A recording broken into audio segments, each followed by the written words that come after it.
Cara, a gente falou bastante sobre como o fracasso da coletivização agrícola é uma temática recorrente dentro do comunismo no século XX, né? A gente passa por isso na União Soviética propriamente, né, gerando Holodomor, e na China também, depois do grande salto para frente, a gente tem a grande fome lá chinesa. Tal, bem ou mal no Camboja também, né? No Camboja também, e, cara, enfim, em menor escala, né? Em múltiplos lugares, assim, né? Tipo, não necessariamente fome, né? Mas a gente pode falar escassez de comida, ou insegurança alimentar, né? E só para dar um background, assim, caso você não saiba, a coletivização é a ideia de que o campo não tem que ser propriedade privada e não tem que ter comércio, né? Exato. Tem que ser tudo centralizado, as pessoas trabalham, elas dão a comida pro Estado e o Estado depois redistribui. Exato. E isso é central pro comunismo, porque o comunista acredita que a estrutura produtiva é o que gera a estrutura política, sabe? Exato. Então por isso que o Stalin insistiu tanto em fazer isso, o Mao Tse-tung insistiu tanto, sabe? Sim. A gente tinha falado mais sobre a parte psicológica, né, de por que esse regime gera escassez, porque, enfim, para quem não estava enfim, a maior parte das pessoas não estava na conversa, mas a gente está falando, assim, de um regime que ele é fundamentado com base num terror mesmo, assim, num aspecto repressivo mesmo.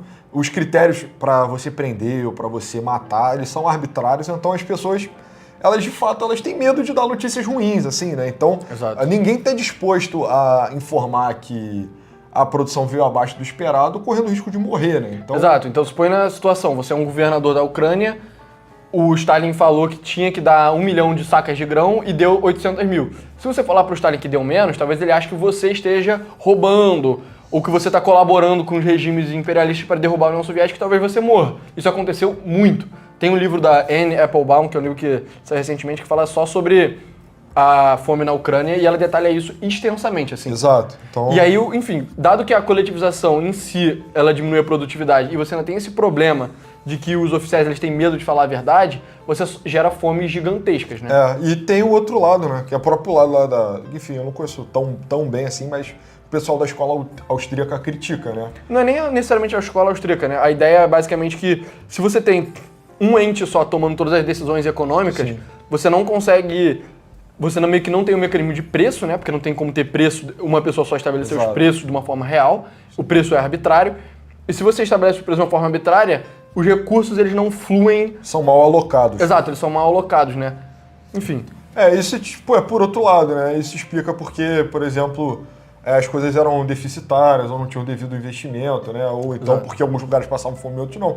Porque o Estado, como, tipo, sendo um departamento centralizado de economia, não consegue entender de verdade a demanda de um lugar, o quanto deve valer a saca de trigo, Exato. porque o valor das coisas, ele flutua, né? Exato, Na exato. verdade, o preço de todas as coisas se comporta mais ou menos como na bolsa de valores, assim. Ele está em variação constante e tal. Só que, o dono do mercado não consegue atualizar o arroz em tempo real, né? Sim. E a única inferência que você consegue ter ao valor que as pessoas dão para as coisas é o preço, literalmente. Se você tenta abolir dinheiro, que é o que os comunistas tentam fazer, Sim. você abole os preços e sem os preços você não consegue saber psicologicamente como que as pessoas valoram as coisas de uma forma que seja comum a todos, né? Pois é. Então, tipo, o mercado, obviamente, ele é capaz de gerar distorções, as crises, etc. Mas, tipo, o ser humano não conseguiu pensar numa alternativa que fosse mais eficiente ao mesmo tempo. Exato. Só se o próprio Deus apontasse o valor das coisas, né? Sim. Então, agora, se... Como isso impactou as teorias soviéticas de produção? Cara, vê pelo que o Ian Neves fala até hoje, né? Tá em negação até hoje sobre o fracasso dessas experiências. Exato. Mas eu sinto que o Ian Neves representa um setor da direita, Da esquerda, né? da esquerda. Ele, na verdade, ele tá à direita da esquerda, né?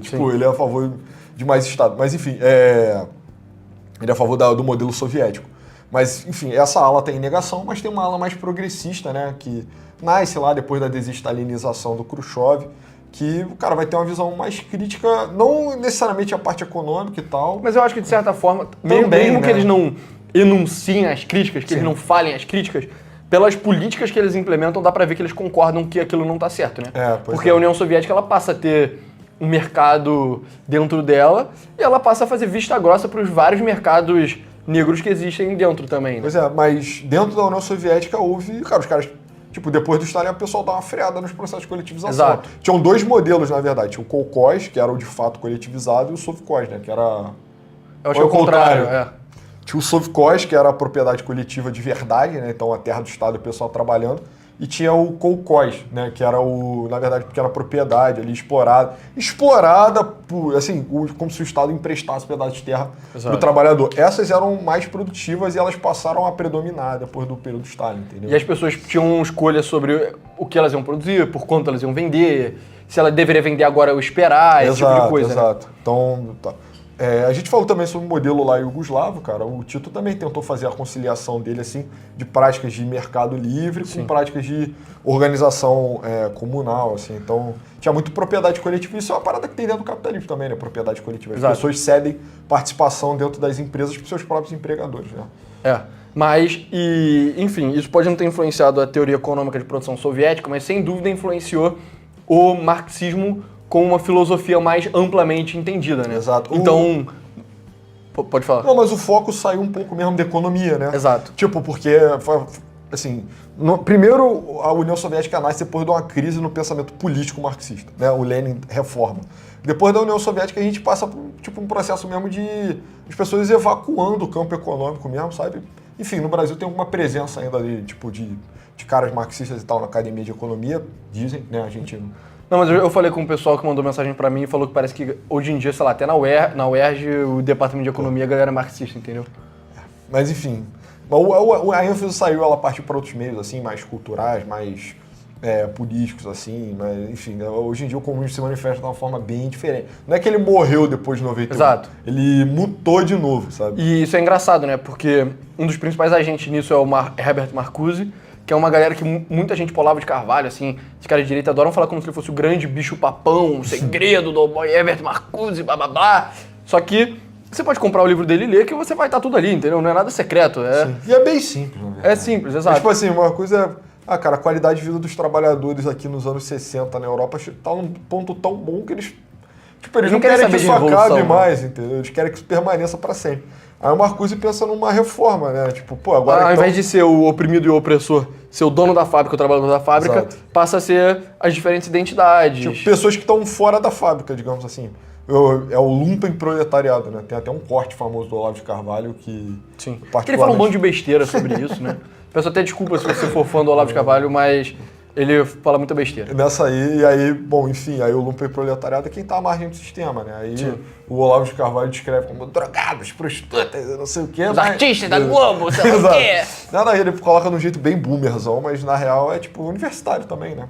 Gostou desse corte? Quer mais conteúdo como esse? Então você vai gostar muito do nosso site, onde nós compartilhamos conteúdos exclusivos, gratuitos, e os pagos também, caso você goste muito. Então entra lá que não tem nenhuma barreira, não tem nenhuma propaganda, não tem nenhuma taxa do YouTube que você vai gostar muito do conteúdo. Nos vemos lá. Valeu! Valeu!